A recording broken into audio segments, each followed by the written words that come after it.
Hoje nós vamos falar de um dos temas mais delicados do cristianismo, a Trindade. Ela realmente vem das Escrituras ou veio de sistemas criados para explicar as Escrituras? Porque basta tocar nesse assunto e a pessoa já é chamada de herege. Mas antes de rotular alguém, existe uma pergunta mais séria. O que é heresia? Questionar um sistema ou alterar o texto sagrado? O problema central: a Bíblia nunca usa a palavra Trindade. Nunca define Deus como três pessoas. Nunca usa o termo mesma essência. Desde a Torá, a declaração é uma só: ouve, Israel, YHWH nosso Deus, YHWH é um. Deuteronômio, capítulo 6, versículo 4. Não é um composto. Não é uma unidade múltipla. O texto diz: um. Então surge a pergunta: se a Escritura aponta para um Deus, dividi-lo não seria criar outra doutrina? Nesta série, não vamos defender tradição, nem atacar religião. Vamos voltar ao texto. Primeiro alerta: um texto que não estava lá. Um dos versos mais usados para defender a Trindade é a primeira carta de João, capítulo 5, versículo 7. Durante séculos, muitas Bíblias trouxeram a frase: o Pai, a Palavra e o Espírito Santo, e estes três são um.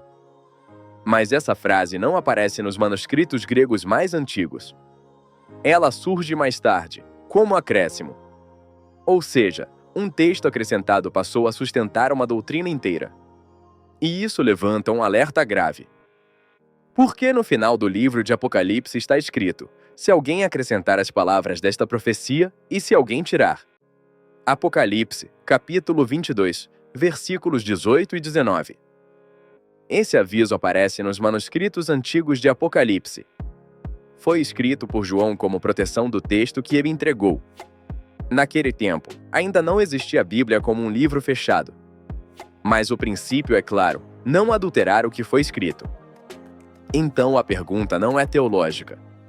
É textual. Se o argumento depende de um acréscimo, o argumento cai. João 1, o texto mais citado.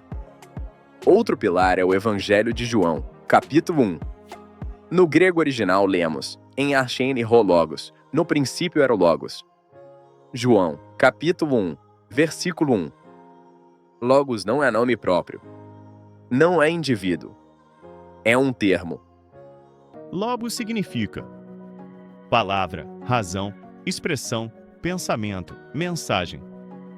Algo que procede de Deus. Algo que pertence a Deus. Algo que revela a Deus. João não apresenta o Logos como um segundo ser. Ele apresenta o Logos como aquilo que procede do próprio Deus. Quando ele diz: o Logos estava com Deus, João, capítulo 1, versículo 1, ele fala de distinção, não de divisão. E quando diz: o Logos era Deus, João, capítulo 1, versículo 1, ele não cria outra pessoa. Ele afirma que a palavra é Deus, porque procede do próprio Deus. E então João conclui: e o Logos se fez carne. João, capítulo 1, versículo 14. O texto não diz: entrou num homem. Não diz: usou um homem.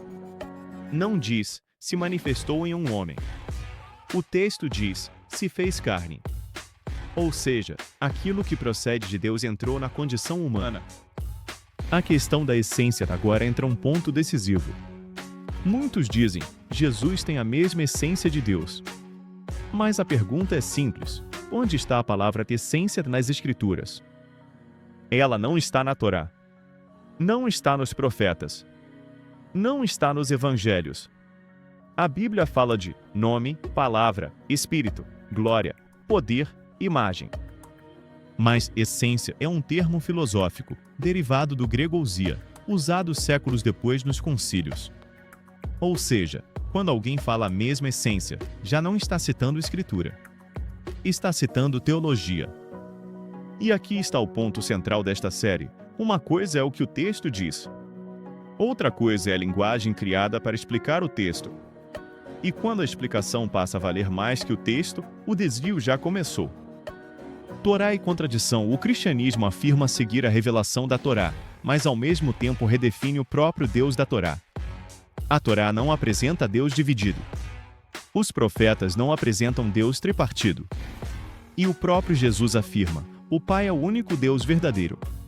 Evangelho de João, capítulo 17, versículo 3. Não 3. 1. Hoje nós só abrimos o terreno. Vimos que um dos principais textos trinitários é um acréscimo, que de essência não é linguagem bíblica, e que logos não significa uma segunda pessoa. No próximo vídeo, nós vamos entrar nos textos que mais causam confusão. Gênesis 6, façamos o homem à nossa imagem. João 10, eu e o Pai somos um. João 14, 9, quem me vê, vê o Pai.